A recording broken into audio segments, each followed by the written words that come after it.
आपके चित्त में जो संस्कार हैं उनका जब आप निरोध कर देते हैं तो भगवान आपके चित्त में दिखने लग जाते हैं। फिर हमें कहीं और से दिखाना नहीं है भगवान को।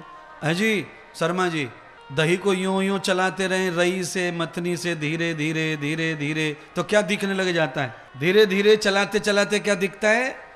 मक्खन। इसका ही नाम है चित्तस्य वृत्ति निरोध। जब आप चित्त की वृत्तियों का मंथन कर लेते हैं तो आपको वही मिल जाता है, सब कुछ कहीं और नहीं देखना पड़ता। और ऐसे आप दूध को, दही को कमंडल में लेके घूमते रहो पूरी जिंदगी, वो सड़ जाएगा, पर मक्खन दिखने वाला है। मक्खन दूध में ही, मक्खन दूध में ही है। पर दूध में मक्खन आज तक किसी को दिखाई दिया नहीं है। दूध को तपा लो, जमा लो, मथनी डाल दो। मथनी माने मंत्र, इसको कहते हैं मंत्र का अभ्यास।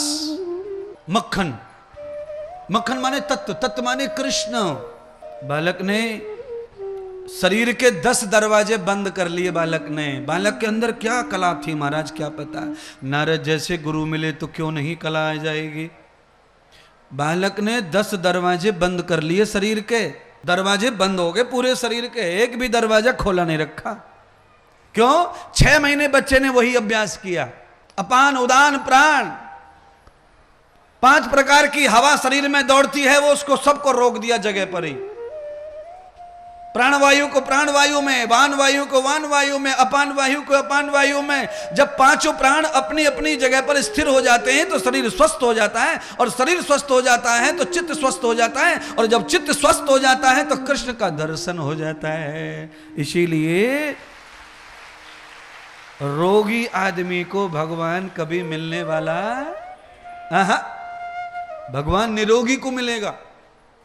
इसीलिए लोग कहते हैं पहला सुख निरोगी, हाँ पहला सुख निरोगी काया। आज तक भगवान रोगी को नहीं मिले किसी को भी। रोगी ज्यादा भजन करता है भगवान का, चिल्लाता ही रहता खटिया में, पर मिलते नहीं। क्यों नहीं मिलते? कबीर जी कुछ कह के गए हैं कि दुख में सुमिरन सब करें, कि दुख में सुमिरन सब करे, सुख में करे न। अरे जो तू सुख में सुमिरन करे तो दुख काए हो। बिल्कुल कबीर जी ऐसा कह के गए महाराज।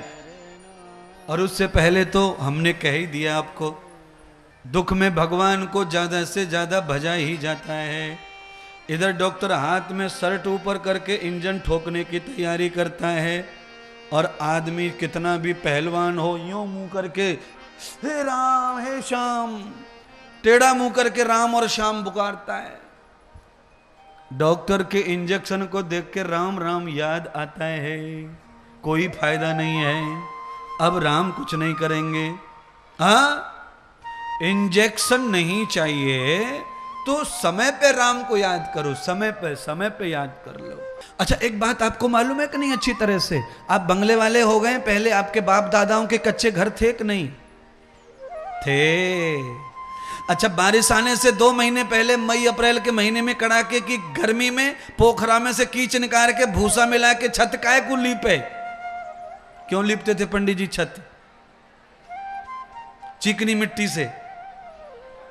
क्यों? 2 महीने पहले छत को लेसने का क्या मतलब? बिल्कुल सही कह रहे हैं भैया पड़ोसी जी, आप बिल्कुल सही बता रहे हैं। हाँ भैया ये कह रहे हैं कि बारिश आने वाली हो रही है, 4 महीने पानी बरसता तब है, इसलिए टपकने का डर। दीवार के ऊपर एक ताजा लेयर चिकनी मिट्टी का लगा दिया तो 4 महीने के पानी को दीवार और छत झेल जाती थी। हाँ वही महात्मा इंद्रदेव कह रहे हैं, मई में जून में दुख आवे तो अप्रैल के फर्स्ट वीक में 2 तारीख से सुधर जा। आज कौन सी तारीख है अप्रैल की? तो आज से लीसा लेपी कर दो।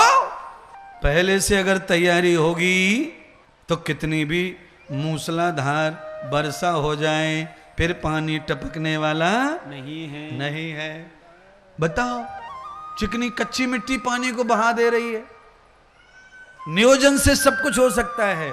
और आपातकालीन में आप मिट्टी लगाओ, मिट्टा लगाओ, बोरा लगाओ, बोरी लगाओ, कुछ ना होता, सबको बहा ले जाता पानी। इसलिए संकट आने पर हरि सुमिरन करने से लाभ नहीं बताया है। कब ज्यादा भजन करना चाहिए? भजन ज्यादा कब करना चाहिए? तो भागवत कह रही है आदमी ज्यादा सुखी हो, ज्यादा स्वतंत्र हो और ज्यादा फ्री हो और ज्यादा पैसे वाला हो, ज्यादा नौकर चाकर वाला हो, तो इसे प्योर भजन ही करना चाहिए। जिनको अपने बच्चों को कमा के लाना है उनके भजन में कोई रोड़ा अटक जाए तो अलग बात है, पर यहाँ तो नौकर लगे, मुनीम जी लगे, सब लगे हैं, तो तुम काय को अपनी ऐसी तैसी करा रहे हो हाय हाय करके?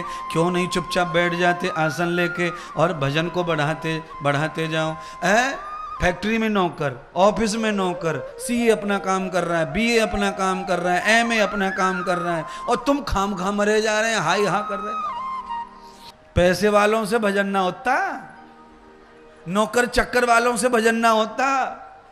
ये तो खाली दिन भर बैठे बैठे सोफा पे हुर्र फुर्र करते रहते हैं। अरे पकोड़े लिया, जरा चाय लिया, जरा कोलगेट लिया, जरा दर्द की दवा लिया, जरा फलानी दवा लिया, बस इसी पे दिन निकल जा रहा है। खड़ा करो, खड़ा करो, खुद को खड़ा करो, समय आ गया,